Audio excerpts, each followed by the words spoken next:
Football দুনিয়ায় কত রকমের অভিশাপের গল্পই না আছে, কিন্তু কলম্বিয়ান পপ সম্রাজ্ঞী শাকিরা আর আলবিসেলেস্তেদের মধ্যকার এই কাকতালীয় সম্পর্কের গল্পটা বোধহয় একটু বেশি রোমহর্ষক। কারণ ইতিহাস বলছে শাকিরা মঞ্চে মাইক্রোফোন হাতে নিলেই আর্জেন্টিনার কপালে জার্মানির থাবায় বিদায়ের সাইরেন বেজে ওঠে।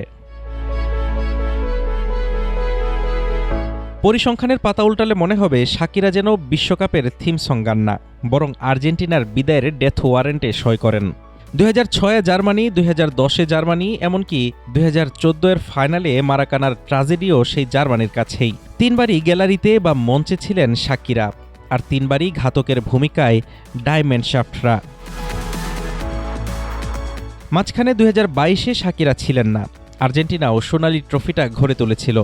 কিন্তু 2026-এর মেক্সিকো সিটির উদ্বোধনী মঞ্চে শাকিরা পা রাখতেই সোশ্যাল মিডিয়ায় নীল সাদা শিবিরের কপালে যেন চিন্তার ভাঁজ পড়েছে।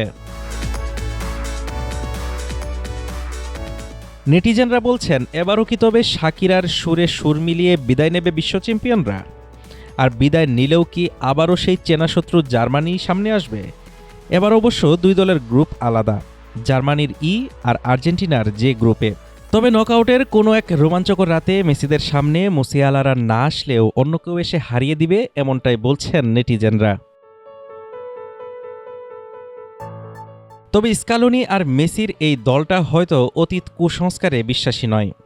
শাকিরার গান মানেই আর্জেন্টিনার বিদায়, এই অদ্ভুত সমীকরণ এবার ভাঙবে নাকি ফুটবল দেবতা আবারও কোনো পুরনো নাটকের পুনরাবৃত্তি করবেন, তা সময়ই বলে দেবে।